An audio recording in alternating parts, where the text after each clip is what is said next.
Michael Joseph Jackson was born on August 29, 1958 in the city of Gary in the United States.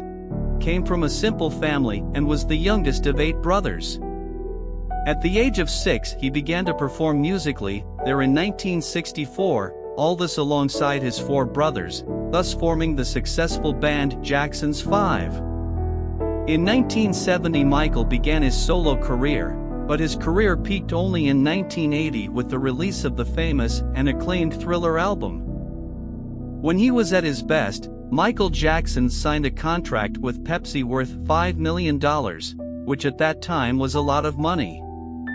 And during that time he was seriously injured while shooting a commercial. An accident happened and he ended up suffering burns on his face and also on his scalp. It is believed that it was there that he started having various facelifts, and as many of you know, his face, especially his nose, has been modified over the years. In 1993, his career began to decline, compared to the success he achieved, due to the various controversies that Michael was involved in. The last years of Michael Jackson. A few years after his death, Michael Jackson was going through a bad phase in his life, psychologically and also financially destroyed. He was full of debts. In 2006, Prince Salman bin Hamad bin Isa Al Khalifa returned from the Middle East where he lived for a few years. The prince reportedly lent Michael Jackson more than $7 million to help him with his debts. In return, Michael Jackson would collaborate with the prince's CD and also write a biography for the prince. He would also help him in a play. But that ended up not happening.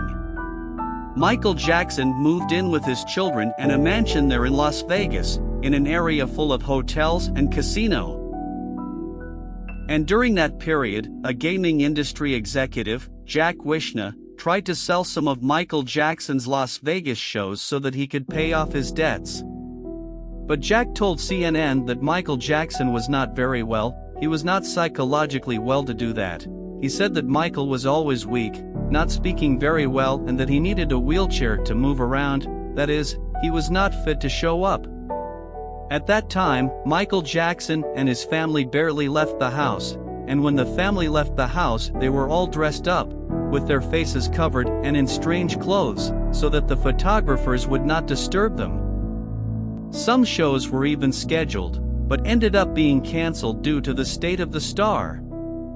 And the year before he passed away, in 2008, he was seen on the streets like that. It didn't even look like more than we knew. And it was very difficult for people to see Michael Jackson in that state. 4 months before death. 4 months before his death, he tried to be Michael Jackson again. It was at that time that the This Is It comeback tour began to be planned, the tour that would have Michael Jackson back on stage after so many years. At this time, Michael Jackson was in high spirits, working hard to make this happen. He wanted to show his children why people liked him so much, because in recent years, people only talked about his problems, his condition, and his appearance. The end of Michael Jackson was near and he didn't even imagine it. Even without knowing his end, Michael Jackson still dreamed of his big comeback. He was working hard to make it happen. He was writing new songs, rehearsing for hours, and he had that magical glow back. But some people close to the singer were concerned about Michael Jackson's dependence on sleeping pills. So we can say that his last days were dedicated to the dream of returning to the stage along with a struggle with drug addiction. Medicine for insomnia, medicine for pain, and even when the doctors didn't prescribe it, Michael Jackson found a way to get the medicine in another way. 6 weeks before his departure, his doctor, Conrad Murray, began to treat Michael Jackson's insomnia problem with a medicine called propofol, prescribing a dose of 50 milligrams per night. Propofol is a very strong anesthetic, even used in general anesthesia for surgical procedures. Even his chef named Kai Chase said that the last days of Michael Jackson's life, the Dr. Morey did not leave Michael Jackson's house. He lived almost all the time there. He arrived around 9 p.m. and he went straight to Michael Jackson's room and only left during the day, and when she got to work, she always saw the doctor coming down the stairs, and sometimes even holding an oxygen tank. Until June 25, 2009, Monray didn't come down the stairs in the morning, so she already knew something had happened.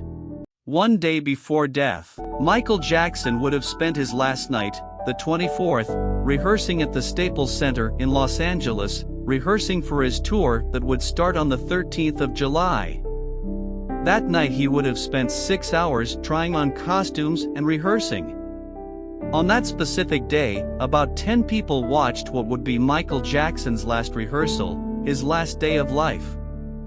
And the people who were there didn't even know it. Producers, musicians and choreographers all said he was better than ever, trying to deliver the best of himself. And that was the Michael Jackson that everyone remembered. Tour director Kenny Ortega said that in the last rehearsals, Michael Jackson was shining so much, giving himself so much, that he said he got goosebumps from it all. Michael Jackson was singing and dancing just like his glory days. According to Ortega, it would be the most triumphant return in history, but unfortunately, that did not happen. Last day. Then, on June 25, 2009, Michael Jackson was rushed by ambulance to a hospital in Los Angeles. And at 2:46 p.m. on this day, the death of Michael Jackson was announced. According to Dr. Murray, he said that last night, Michael Jackson was complaining a lot of insomnia. And he said that around 1:30 a.m., he gave Michael Jackson a medicine called Valium, but it didn't have much effect. Half an hour later, the doctor gave lorazepam, and even taking all this medicine, 1 hour then at 3 a.m., Michael Jackson still couldn't sleep. So Murray gave him more medicine. This time he gave midazolam, which also had no effect. And when it was already morning, at 10:30 a.m., the scholar gave one more medicine. 25 milligrams of propofol. And just like that, Michael Jackson was finally able to rest. Then the doctor said he left the room for a while, and when he came back, Michael Jackson was no longer breathing. The doctor says he tried to revive him, but it didn't work. That's when they decided to call the ambulance and confirmed death from cardiac arrest. And those were the last days of Michael Jackson.